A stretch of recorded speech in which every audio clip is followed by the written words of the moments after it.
ఇష్టానికి మాట్లాడుతూ ఉన్నారు సనాతన ధర్మం మీద. అయ్యప్ప స్వామి మీద మాట్లాడతారు, సరస్వతి దేవి మీద మాట్లాడతారు. అల్లా మీద మీరు మాట్లాడగలరా?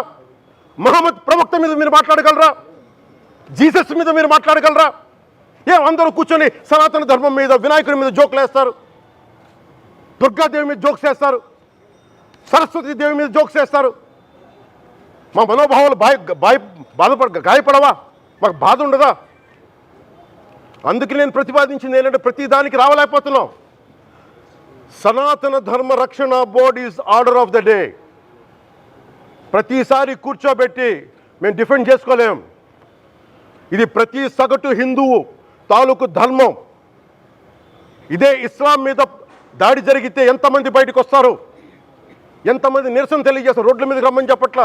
కనీసం మీకు కోపం కూడా రాకపోతే మేము ఏం చేస్తాం? గుడికి వెళ్ళే ప్రతి హిందువు బాధ్యత కాదా ఇది? నా ఒక్కరి బాధ్యతైనా, మా బాధ్యతైనా మీది కాదా? ధర్మాన్ని పరిరక్షించడానికి మీ బాధ్యత కాదా? ఈయన పొన్నవోలు సుధాకర్ రెడ్డి గారు మాట్లాడేది, పంది కొవ్వు చాలా ఖరీదైంది, ఆ కొవ్వు లడ్డు నెయ్యితో ఎలా కలుపుతారు? నెయ్యి 300 రూపాయలు ఉంటే పంది కొవ్వు 1200 రూపాయలు. బంగారంతో రాగి కలుపుతారా? ఇత్తడిలో పుత్తడి కలపరు. చెంబు తయారులో ఎవరైనా బంగారం కలుపుతారా? మదం ఎక్కిన మాటలు పొన్నవోలు సుధాకర్ రెడ్డి గారు. మదం ఎక్కి వస్తే ఇట్లాంటి మాటలే వస్తాయి. మీరు నా మీద కోర్టులో కేసులు వేసుకుంటారో ఏమి చేసుకుంటారో చెప్తా. మీరు ఏజీపీలు కదా, మీ దగ్గర వేల కోట్ల డబ్బులు ఉన్నాయి కదా, వేసుకోండి కోర్టులో, చెప్పండి.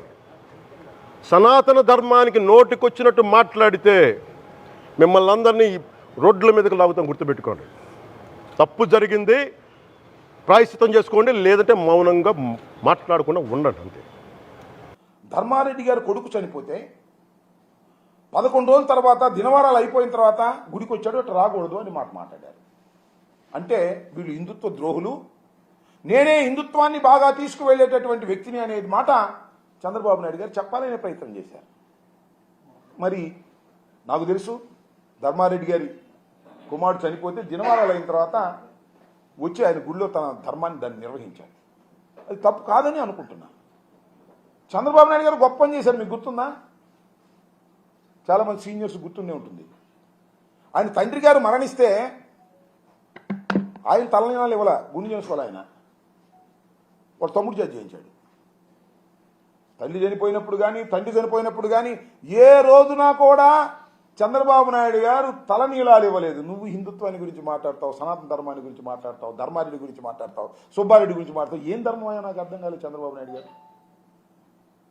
మీ తండ్రి తల్లి చనిపోయిన రోజున ఏ రోజున కూడా ఒక పెద్ద కొడుకుగా నువ్వు హిందూ సాంప్రదాయాన్ని అనుసరించి గుండు చేయించుకున్నటువంటి వ్యక్తివి. తిరుపతి వచ్చి ఏ రోజున గుండు చేయించుకోలేదు. నువ్వు తిరుపతి ప్రసాదం గురించి, తిరుమల వెంకటేశ్వర స్వామి గురించి మాట్లాడితే మాట్లాడేవి, తప్పులేదు. అది సుబ్బారెడ్డి మీద, ధర్మారెడ్డి మీద నొక్కేయాలని, నెట్టేయాలని ప్రయత్నం చేసేటటువంటి దారుణమైన అంశం, చాలా ప్రమాదకరమైన అంశం అని మనం చేస్తున్నాం. సుబ్బారెడ్డి గారి సతీమణి, ఆమె పేరు స్వర్ణ అనుకుంటా నాకు గుర్తున్నంతవరకు, ఆమె పేరుతో ఒక గెస్ట్ హౌస్ ఉంది తిరుమల తిరుపతి కొండ మీద. ఆయన చైర్మన్ అయిన తర్వాత పెట్టింది కాదు, అంతకుముందే పెట్టుకున్నాడు ఆయన, ప్రేమతో భక్తితో. ఆమె ఎంత భక్తురాలంటే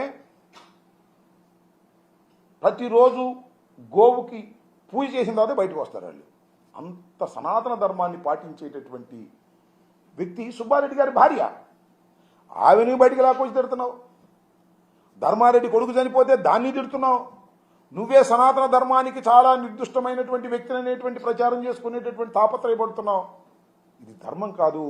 నారా చంద్రబాబు నాయుడు గారు మరొకసారి చెబుతున్నా, తిరుమల శ్రీ వెంకటేశ్వర స్వామిని రాజకీయంగా వాడుకోవాలనే ప్రయత్నం చేయటం అనేది చాలా దుర్మార్గమైనటువంటి అంశం.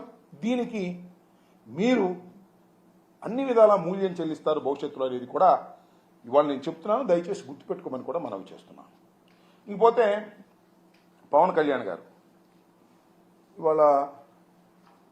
ఇవాళ నిన్న ప్రాయశ్చిత్త దీక్ష ప్రారంభించారు.